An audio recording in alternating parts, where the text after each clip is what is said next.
성경 말씀은 마태복음 20장 29절부터 34절까지입니다.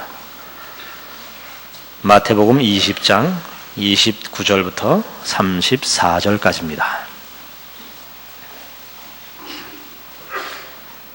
저희가 여리고에서 떠나갈 때에 큰 무리가 예수를 좇더라. 소경 둘이 길가에 앉았다가 예수께서 지나가신다 함을 듣고 소리질러 가로되 주여 우리를 불쌍히 여기소서. 다윗의 자손이여 하니 무리가 꾸짖어 잠잠하라 하되 더욱 소리질러 가로되 주여 우리를 불쌍히 여기소서. 다윗의 자손이여 하는지라. 예수께서 머물러 서서 저희를 불러 가라사대 너희에게 무엇을 하여 주기를 원하느냐. 가로되 주여 우리 눈뜨기를 원하나이다. 예수께서 민망히 여기사 저희 눈을 만지시니 곧 보게 되어 저희가 예수를 좇으니라. 아멘. 예수님께서는 이 땅에 오실 때부터 이 세상 죄를 지고 가는 하나님의 어린 양으로 오셨습니다. 예수님께서 이 땅에 오셔서 가르쳐 보기도 하시고 이러저런 다른 방법을 쓰시다가 안 돼서 죽음을 택하신 것이 아니고 처음부터 죽으러 오셨습니다. 그 방법 외에는 우리를 죄에서 구원하는 다른 방도가 없기 때문입니다. 그래서 예수님께서 이 땅에 33년을 사시는 동안 마지막 3년 공생애에서 가르치신 모든 내용이나 행하신 모든 기적은 다 십자가로 귀결됩니다. 십자가는 우리를 죄에서 구원하시는 하나님의 능력이요, 또 우리를 사랑하사 우리를 하나님과 화목해 하는 하나님의 사랑이요, 능력이요, 하나님께서 베푸시는 은혜입니다. 그래서 이 땅에 사시는 동안 예수님께서 여러 가지 고단한 일을 만나신 것이 사실입니다만, 이 마지막 예루살렘으로 이제 십자가를 지러 들어가시는 이 일이야말로 이제 메시아로 오신 사역의 그 완성이요, 그 뜻하시고 걸어오신 모든 일에 이제 절정을 향하여 가시는 것입니다. 예수님께서 마지막 밤에 겟세마네 동산에서 기도할 때 그 흐르는 땀이 피와 같았다 하는 것 같이 이 일은 쉽지 않은 일이며 온 정성을 기울여야 하고 각오해야 되고, 그리고 예수님께서도 버겁게 여기시는 일입니다. 그런 중차대한 일, 다른 모든 것에 신경을 빼앗길 수 없는 중요한 일을 이제 바로 눈앞에 두고 행진하는 이 길에 소경 둘을 만나는 것입니다. 우리가 이런 중요한 일과 나라를 구하는 일이라든가 인류를 구하는 일을 만났다고 하면 이런 일들은 사실은 사소하게 취급되고 지나쳐 버려도 무관한 일일지 모릅니다. 또 당연히 예수님의 메시아됨을 오해한 많은 무리들, 예수님의 메시아 되심이 정치적 군사적 차원의 일일 거라고 기대했던 많은 열광하는 지지자들은 예수님의 예루살렘 입성을 이제 정치적 싸움과 도전과 또 기대를 걸고 이제 유월절을 맞이하여 예루살렘으로 올라가는 이 많은 무리가 예수 그리스도를 메시아로 연호하며 환호하며 따르고 있습니다. 그래서 이 소경 둘이 예수님을 찾자 무리들은 그를 잠잠하라 물리칩니다. 그러나 예수님께서는 행진을 멈추시고 저를 만나시고 저들의 소원대로 눈을 뜨게 하십니다. 이 사건은 우리 앞에서부터 계속 확인하는 바와 같이 예수님의 메시아직의 본질이 무엇인가를 분명하게 드러내는 것입니다. 이 20장에서 우리는 예수님의 12제자 중에 둘인 야고보와 요한이 그 어머니와 함께 와서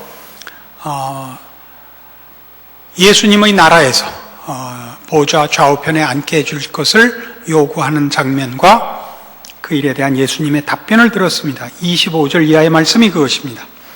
예수께서 제자들을 불러다가 가라사대 이방인의 집권자들이 저희를 임의로 주관하고 그 대인들이 저희에게 권세를 부리는 줄을 너희가 알거니와 너희 중에는 그렇지 아니하니 너희 중에 누구든지 크고자 하는 자는 너희를 섬기는 자가 되고 너희 중에 누구든지 으뜸이 되고자 하는 자는 너희 종이 되어야 하리라.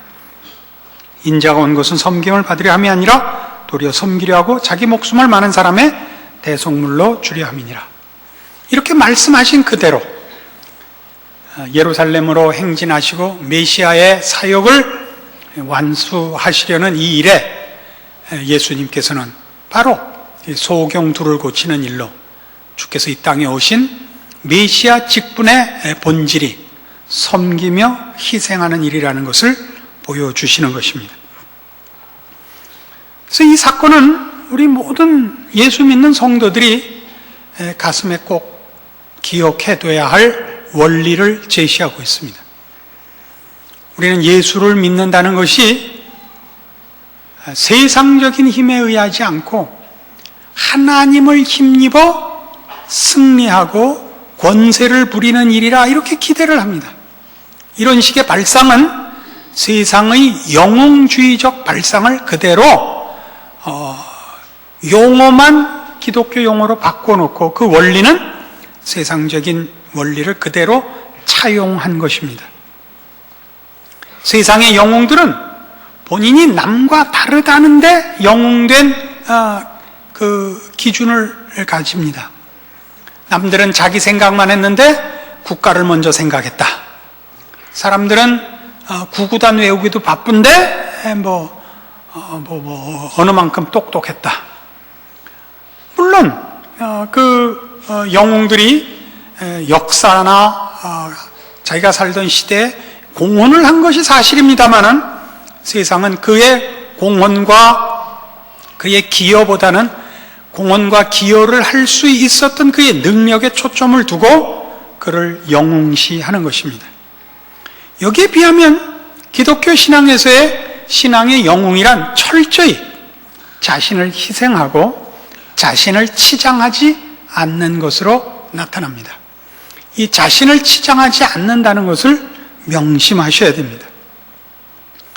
이런 문제를 이해하기 위하여 우리가 가장 오해하는 성경상의 위인이라 이렇게 일컫는 자들을 한번 생각해 봅시다.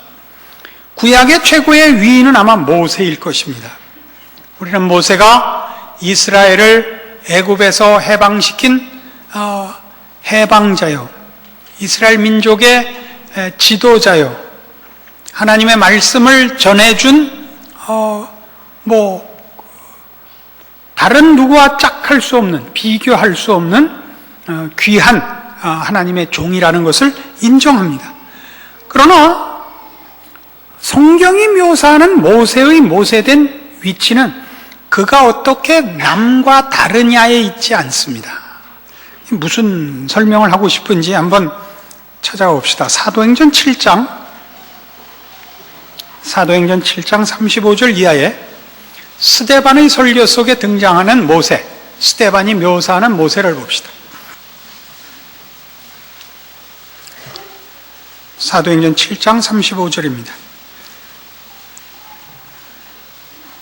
저희 말이 누가 너를 관원과 재판장으로 세웠느냐 하며 거절하던 그 모세를 하나님은 가시나무 떨기 가운데서 보이던 천사의 손을 의탁하여 관원과 속량하는 자로 보내셨으니 이 사람이 백성을 인도하여 나오게 하고 애국과 홍해와 광야에서 40년간 기사와 표적을 행하였느니라. 이스라엘 자손을 대하여 하나님이 너희 형제 가운데서 나와 같은 선지자를 세우리라 하던 자가 곧 이 모세라. 시내산에서 말하던 그 천사와 및 우리 조상들과 함께 광야교회에 있었고 또 생명의 돌을 받아 우리에게 주던 자가 이 사람이라. 물론 모세가 이런저런 일을 했다 하는 것을 여기 우선적으로 밝히고 있습니다. 그러나 놓치지 말아야 할 또 하나의 초점은 뭐냐면 모세가 뭘 했냐 이겁니다. 뭘 했냐? 모세가 뭘 했냐? 이스라엘 백성을 인도하여 내었고 생명의 돌을 하나님께로부터 받아서 전하여 줬다 이겁니다. 제가 분명히 하고 싶은 내용을 좀 더 예를 들어서 설명하죠. 큰 배를 생각해 보십시오. 타이타닉호를 봅시다. 그럼 타이타닉호라는 배와 선원과 승객이 있습니다. 여기서 어디가 제일 중요한 겁니까? 승객과 선원과 배. 그럼 여러분은 누가 제일 중요하다고 생각합니까? 우리는 이 과학 문명의 그 정서 속에서 살고 있어서 이 능력, 기능 이런 쪽으로 가치를 판단하는데 습관이 되어 있습니다. 그래서 선원이 제일 중요하다 이렇게 생각하시기가 쉽습니다. 그러나 제일 중요한 것은 승객입니다. 조금 더 바꿔서 이렇게 봅시다. 선체와 선원과 기관은 어디가 제일 중요합니까? 선체를 중요하다 할 사람은 별로 없을 겁니다. 기관이나 선원을 먼저 생각할 겁니다. 기계가 있어야 된다. 기계를 조작하는 자가 있어야 될 거 아니냐. 이렇게 또 따질 수 있습니다. 중요한 것은 선체입니다. 기능의 면에서 많이 아니고 그 목적 때문에 그렇습니다. 배는 사람이나 화물을 실어 나르자는 겁니다. 그러니까 사람이나 화물을 실을 수가 없으면 선원이 우수하다든가 기계가 좋다는 것은 아무짝에도 쓸모가 없습니다. 실어 나를 승객과 화물을 위하여 그래서 배도 있어야 되고 그 배가 목적지로 가기 위한 기능으로 선원과 기계가 있는 것입니다. 그러니까 모세를 등장시킨 이유가 뭐냐? 모세는 너희와 다르다를 설명하는 데 초점이 있는 것이 아니고 모세가 있음으로써 하나님이 이스라엘에게 무엇을 할 수 있었느냐에 초점이 있다고요. 모세를 봐라가 아니라 하나님이 이스라엘에게 무엇을 했는가 봐라 이겁니다. 이해하시겠습니까? 물어본 게 잘못이지. 출애굽기 32장으로 가봅시다. 내가 그렇게 다시는 물어보지 아니하리라 이렇게 작정을 하고도 무의식적으로 물어보게 돼서 죄송합니다. 출애굽기 32장 때는 모세가 이스라엘 백성을 인도하여 내어 시내산에 이르러 하나님 앞에 율법을 받는 그 장면입니다. 32장 7절 여호와께서 모세에게 이르시되 너는 내려가라. 네가 애굽 땅에서 인도하여 낸 네 백성이 부패하였도다. 그들이 내가 그들에게 명한 길을 속히 떠나 자기를 위하여 송아지를 부어 만들고 그것을 숭배하며 그것에게 희생을 드리며 말하기를 이스라엘아 이는 너희를 애굽 땅에서 인도하여 낸 너희 신이라 하였도다. 여호와께서 또 모세에게 이르시되 내가 이 백성을 보니 목이 곧은 백성이로다. 그런즉 나대로 하게 하라. 내가 그들에게 진노하여 그들을 진멸하고 너로 큰 나라가 되게 하리라. 모세가 그 하나님 여호와께 구하여 가로되 여호와여 어찌하여 그 큰 권능과 강한 손으로 애굽 땅에서 인도하여 내신 주의 백성에게 진노하시나이까? 어째 애굽 사람으로 이르기를 여호와가 화를 내려 그 백성을 산에서 죽이고 지면에서 진멸하려고 인도하여 내었다 하게 하려 하시나이까?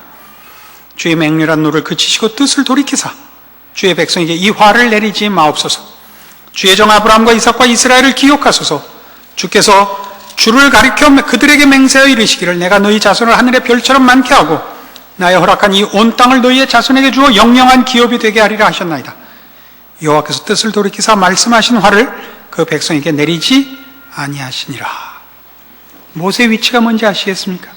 모세로 인하여 하나님이 이스라엘을 외면하지 않게 하며 이스라엘로 하여금 하나님의 은혜에서 떨어져 나가지 못하게 하는데 모세의 가치가 있습니다.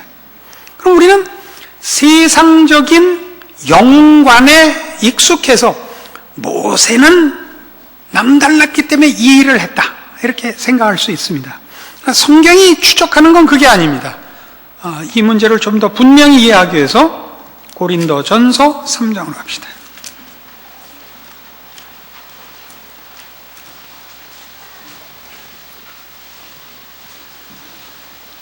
고린도전서 3장 신약성경 265페이지입니다. 고린도전서 3장 1절 형제들아 내가 신령한 자들을 대함과 같이 너에게 말할 수 없어서 육신에 속한 자 곧 그리스도 안에서 어린아이들을 대함과 같이 하노라.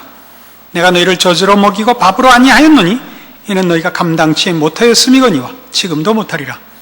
너희가 아직도 육신에 속한 자로다. 너희 가운데 시기와 분쟁이 있으니 어찌 육신에 속하여 사람을 따라 행함이 아니리요. 어떤 이는 말하되 나는 바울에게라 하고 다른 이는 나는 아볼로에게라 하니 너희가 사람이 아니리요. 그런즉 아볼로는 무엇이며 바울은 무엇이뇨? 저희는 주께서 각각 주신 대로 너희로 하여금 믿게 한 사역자들이니라. 나는 심었고 아볼로는 물을 주었을 때 오직 하나님은 자라나게 하셨나니 그런즉 심는 이나 물 주는 이는 아무것도 아니로되 오직 자라나게 하시는 하나님뿐이니라. 심는 이와 물 주는 이가 일반이나 각각 자기의 일하는 대로 자기의 상을 받으리라. 우리는 하나님의 동역자들이요 너희는 하나님의 밭이요 하나님의 집이니라. 이 고린도 교회는 이 예수 믿는 신앙을 철학과 무슨 세상 사상같이 생각을 해서 본인들이 예수를 믿은 것은 예수 믿는 이 도를 본인들이 이해한 탓이라. 그러니까 예수를 믿는다는 것이 본인들이 고급한 지성과 도덕성을 가졌기 때문이라고 오해했습니다. 그래서 이 예수 믿는 것이 본인들의 고급함의 증명이 되어 자랑으로 가고 말았습니다. 그래서 나는 바울파라, 나는 아볼로파라, 나는 게바파라 이렇게 파벌이 생기고 누가 더 잘났냐의 싸움을 했습니다. 그래서 바울이 이 글을 쓰는 겁니다. 너희는 참 바보 같구나 이겁니다. 바울이 한 얘기는 뭐냐면 왜 너희는 내 뒤에 줄을 서느냐? 우리가 우월한 사람, 우리가 무슨 위인, 영웅인 줄 아느냐? 아니다. 우리는 수단이다. 우리는 도구에 불과하다. 우리는 하나님의 일꾼이고 너희들, 그러니까 일반 성도들이 하나님의 목적이다. 우리는 하나님의 일꾼이고 너희는 하나님의 집이고 하나님의 밭이다. 이 글을 쓰는 겁니다. 우리가 우리 아이들을 위해서 좀 과장하여 이렇게 얘기할 수 있습니다. 우리 아이들을 공부 잘하게 하기 위해서 한 달에 500만 원 주고 가정교사를 쓸 수 있습니다. 아들이 생각하기를 이야, 나는 한 달에 5만 원도 안 주면서 선생님은 500만 원을 주는구나. 나도 가정교사가 되자. 가정교사를 500만 원짜리를 쓰는 것은 아들이 그 이상의 가치, 즉 아들을 향한 사랑이 그것보다 크기 때문이죠. 가정교사에게는 500만 원의 월급을 주는 것으로 그치고 아들은 그 이상의 것으로 훌륭하게 만들려고 500만 원짜리 가정교사를 쓰는 겁니다. 자, 자식이 결혼을 하게 됐습니다. 집을 지어주는데 설계사한테 1억을 주고 설계를 맡기고 집을 100억을 주고 줬어요.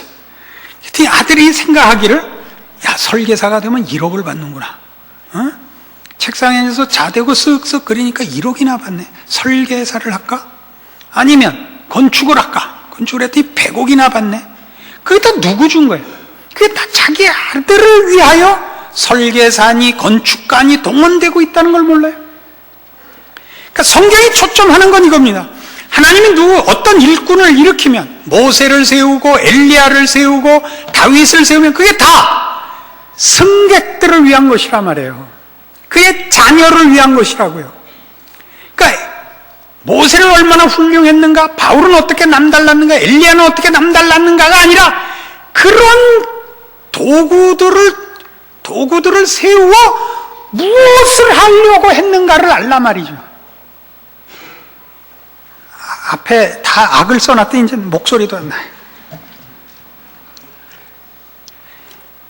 이런 일에 전형적으로 우리가 오해하는 인물이 아마 엘리야일 겁니다. 엘리야는 믿음의 전사로 우리 뇌리에 보통 그 형상화되어 있습니다.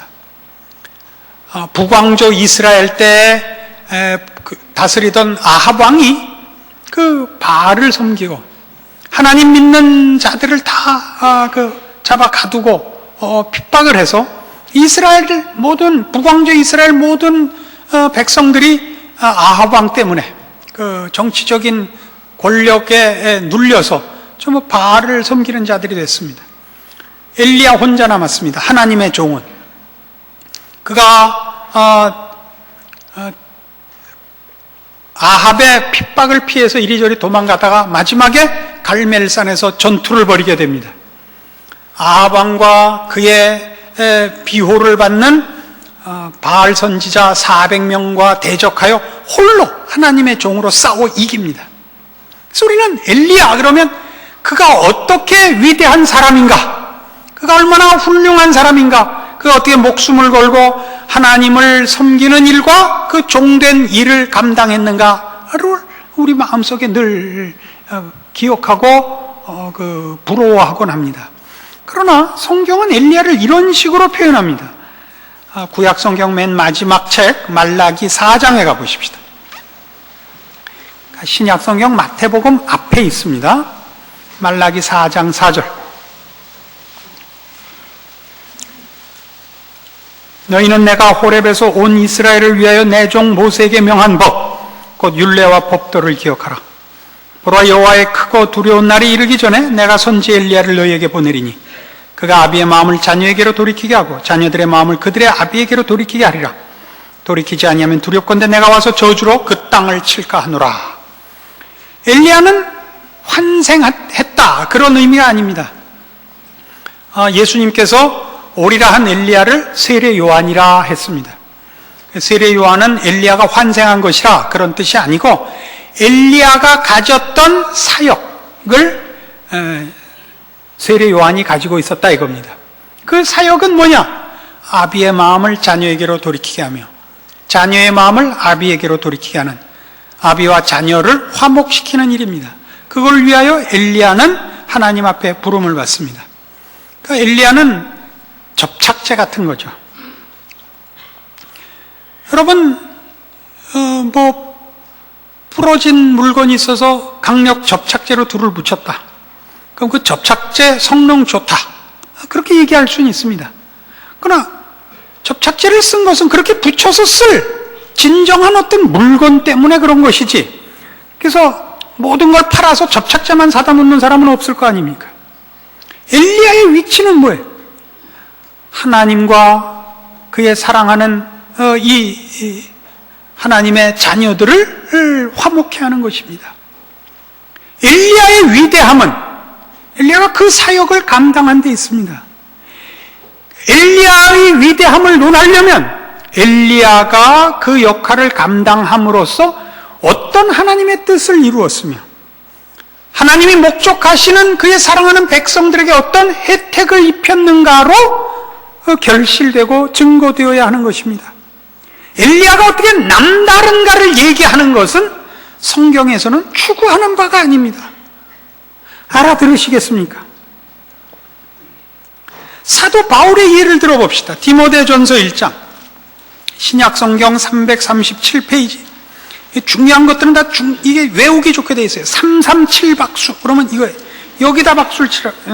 디모데전서 1장 12절. 112. 얼마나 좋아요, 외우기도. 나를 능하게 하신 그리스도 예수 우리 주께 내가 감사함은 나를 충성되이 여겨 내게 직분을 맡기심이니 내가 전에는 회방자요 핍박자요 포행자였으나 도리어 긍휼을 입은 것은 내가 믿지 아니할 때 알지 못하고 행하였음이라. 우리 주의 은혜가 그리스도 예수 안에 있는 믿음과 사랑과 함께 넘치도록 풍성하였도다. 믿보다 모든 사람이 받을 만한 이 말이요, 그리스도 예수께서 죄인을 구원하시려고 세상에 임하셨다 하였도다. 죄인 중에 내가 괴순이라. 그러나 내가 긍휼을 입은 까닭은 예수 그리스도께서 내게 먼저 1절 오래 참으심을 보이사 후에 주를 믿어 영생 얻는 자들에게 본이 되게 하려 하심이니라. 사도 바울은 자기를 위인으로 인정하지 않습니다.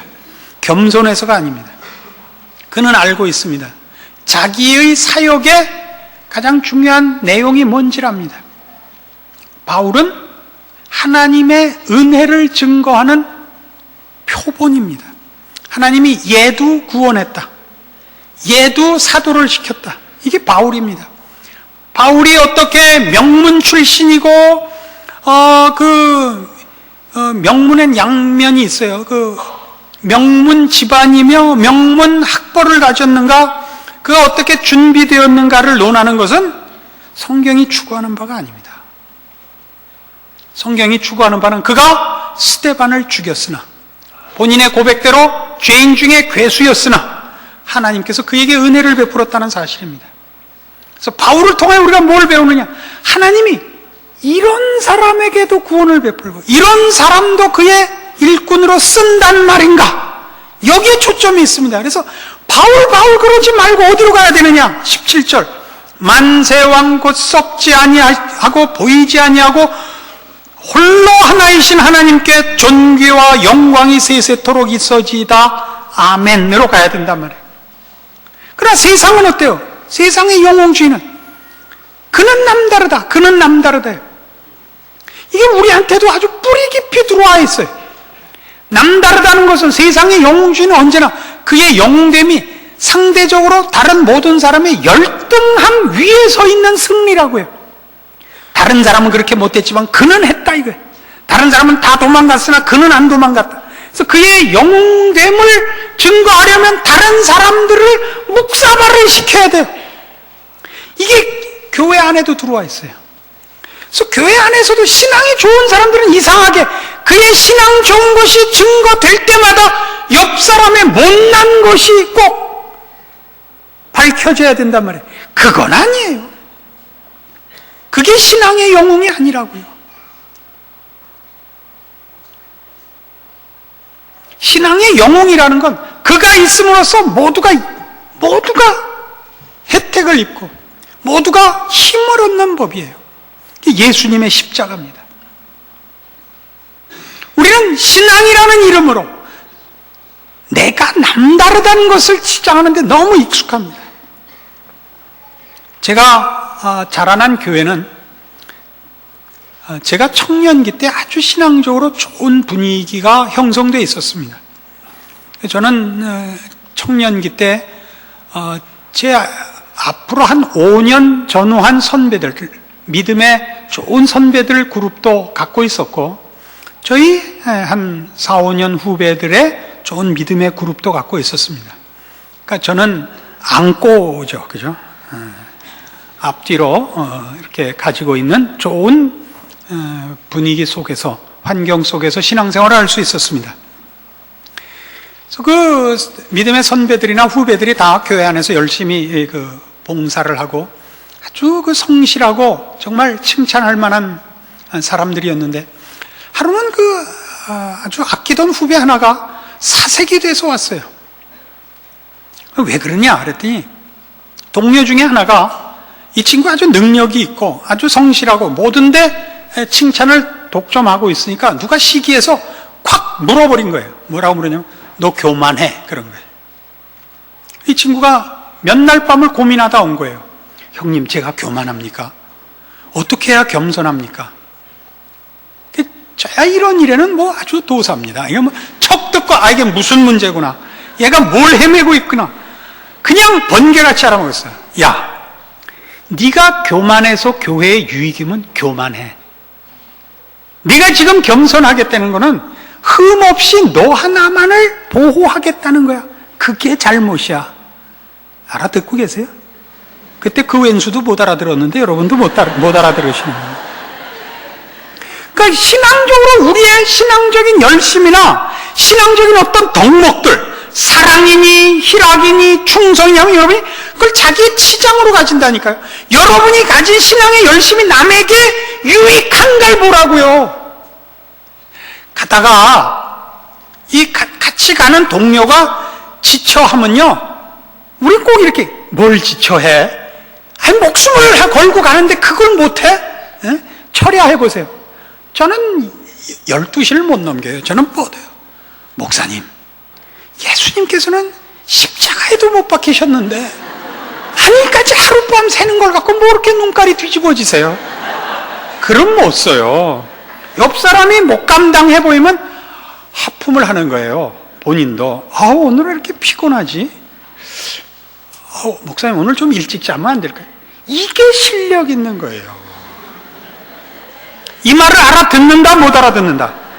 알아듣는다는 사람은 손 한 번 든다. 그거 봐, 웃고 안 들을지.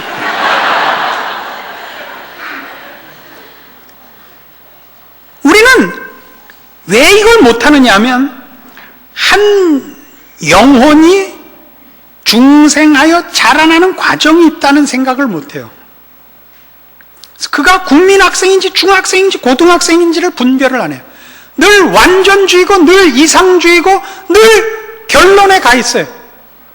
국민학생이면 국민학생이라고 욕하고, 중학생이면 중학생이라고 욕하고, 대학생이면 대학생이라고 욕해요. 근데 아니 그것도 못해.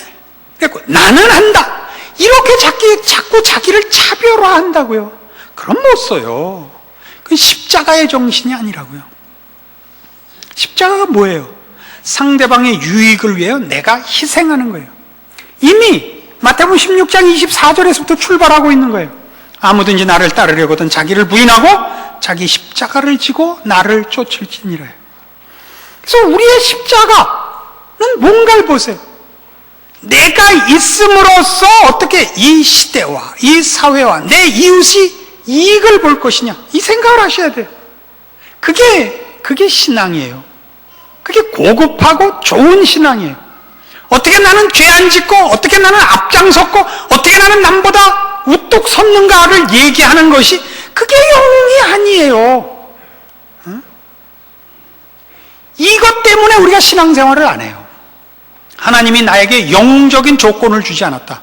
그러므로 나는 신앙적인 책임이 없다. 이렇게 되는 거죠.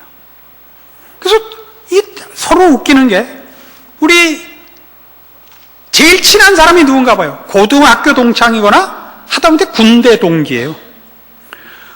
고등학교 동창이라는 거는 사실 공부하는 수준으로 이렇게 모인 것이지, 무슨 성격이 같거나 그렇게 꼭 친할 만한 조건이 있어서 모인 거 아니라고요. 취미가 같고 무슨 사상이 같고가 아니라 사실은 이상하게 모였는데도 여러분 가장 급하면 고등학교 친구들 찾아가요. 군대는 더하죠. 군대는 정말 학력과 문벌과 정서와 모든 것이 다른 사람들을 이렇게 묶어놓았는데도 그거 훈련소에서 몇 달 같이 있는 것 갖고도 평생 친구를 만들어요. 근데 교회는 안 되죠? 왜 안 돼요? 이게 더 치열하고 더 외식적으로, 더 외식적으로 경쟁을 한다니까요. 우열의 비교를 하고 더 밟아서 자신을 증명해내기 때문에 교회 오면 더 마음을 닫고 자기를 열지 않고, 가서 비빌 때도 없고 쉴 때도 없고 또 그렇게 해주지도 않아요. 그래요, 안 그래요? 그래서 급하면 누구 만난다고요? 포장마차에 누구를 초대해? 존 웨인을 초대해? 고등학교 동창이 그냥 두꺼비표 사이다 까면서 가장 심각한 고민거리를 나눈다고요. 왜? 같은 고백과 같은 믿음과 같은 소망을 가지고 모인 교회에서는 그게 안 이루어지죠. 우리는 이 신앙의 세속적 영웅주의 때문이에요. 참다운 십자가가 없어요. 십자가는 모가지에 건 목걸이 하나 달려있고 가끔 차에 하나 붙어있어요. 응? 십자가 지고 가는 사람은 아무도 없어요, 이 왼수들이.